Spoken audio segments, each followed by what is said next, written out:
Tube launch ಡ್ರೋನ್ಗಳನ್ನು ಕೂಡ ಪಾಕಿಸ್ತಾನ ಬಳಸಿರೋದು ಗೊತ್ತಾಗ್ತಾ ಇದೆ. ಜಮ್ಮು ಕಾಶ್ಮೀರದ ಬಳಿ ಟ್ಯೂಬ್ ಲಾಂಚ್ ಡ್ರೋನ್ ಅನ್ನ ಭಾರತ ಹೊಡೆದುರುಳಿಸಿರುವಂತದ್ದು. ಟ್ಯೂಬ್ ಲಾಂಚ್ ಡ್ರೋನ್ ಪಾಕಿಸ್ತಾನ ಬಳಸ್ತಾ ಇತ್ತು ಭಾರತದ ವಿರುದ್ಧ ಅನ್ನೋದು ಗೊತ್ತಾಗ್ತಾ ಇದೆ.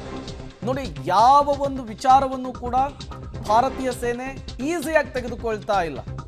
ಅದು ಡ್ರೋನ್ಗಳಾಗಿರಬಹುದು, ಕ್ಷಿಪಣಿಗಳಾಗಿರಬಹುದು, ಅವರು ಸಿಡಿಸುವಂತಹ ಮಿಸೈಲ್ಸ್ಗಳೇ ಆಗಿರಬಹುದು, ಎಲ್ಲವನ್ನು ಕೂಡ ಧೂಳಿಪಟ ಮಾಡ್ತಾ ಇದೆ. ಅವರ ಏರ್ ಬೇಸ್ಗಳ ಮೇಲೆ ಅಟ್ಯಾಕ್ ಆಗ್ತಾ ಇದೆ. ಡ್ರೋನ್ ಲಾಂಚ್ ಪ್ಯಾಡ್ ಮೇಲೆ ಅಟ್ಯಾಕ್ ಆಗಿದೆ. ಈಗ ಈ ಮೂಲಕ ಭಾರತ ಪಾಕಿಸ್ತಾನಕ್ಕೆ ನಿರಂತರವಾಗಿ ಪೆಟ್ಟುಗಳ ಮೇಲೆ ಪೆಟ್ಟನ್ನು ಕೊಡ್ತಾ ಇರುವಂಥದ್ದು. ಈಗಲೂ ಕೂಡ ಪಾಕಿಸ್ತಾನಕ್ಕೊಂದು ಅವಕಾಶ ಇದೆ, ಬಾಲ ಬುನುರಿಕೊಂಡು ಕೂರೋದು. ಈಗೂ ಕೂಡ ಪರಿಸ್ಥಿತಿಯನ್ನು ತಿಳಿಗೊಳಿಸಬಹುದು. ಬಟ್ ಆ ಲಕ್ಷಣಗಳು ಕಾಣಿಸ್ತಾ ಇಲ್ಲ ಪಾಕಿಸ್ತಾನದ ಕಡೆಯಿಂದ.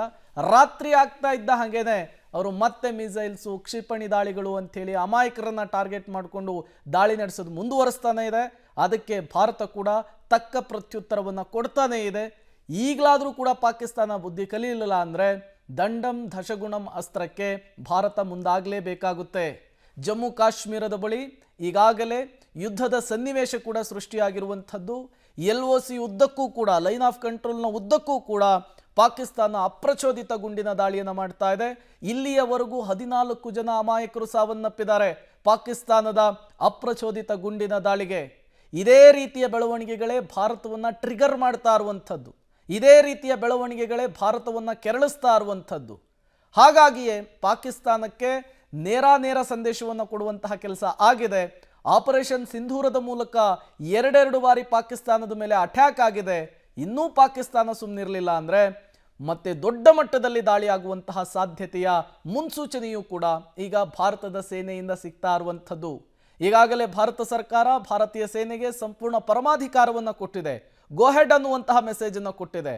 ಅದರ ನಡುವೆ 100 ಜನ ಉಗ್ರರನ್ನ ಹೇಗೆ ನಾಮಾವಶೇಷ ಮಾಡಿದ್ರು ಭಾರತೀಯ ಸೇನೆ ಏರ್ ಸ್ಟ್ರೈಕ್ ಮೂಲಕ ಅನ್ನೋದನ್ನು ಇಡೀ ಜಗತ್ತೇ ನೋಡಿದೆ. ಅದಾಗಿಯೂ ಕೂಡ ಪಾಕಿಸ್ತಾನ ಬಡಾಯಿ ಕೊಚ್ಚಿಕೊಳ್ಳುವಂತಹ ಕೆಲಸವನ್ನು ಮುಂದುವರಿಸ್ತಾ ಇರುವಂಥದ್ದು. ನಿರಂತರವಾಗಿ ಕಾಲು ಕೆರೆದುಕೊಂಡು ಜಗಳಕ್ಕೆ ಬರುವಂತಹ ಕೆಲಸವನ್ನು ಮುಂದುವರಿಸ್ತಾ ಇದೆ.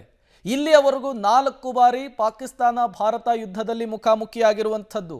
1947, 1965, 1971, ಲಾಸ್ಟು 1999 ಕಾರ್ಗಿಲ್ಲು. 4 ಬಾರಿಯೂ ಕೂಡ ಭಾರತದ ವಿರುದ್ಧ ಪಾಕಿಸ್ತಾನ ಮಂಡಿ ಊರಿದೆ.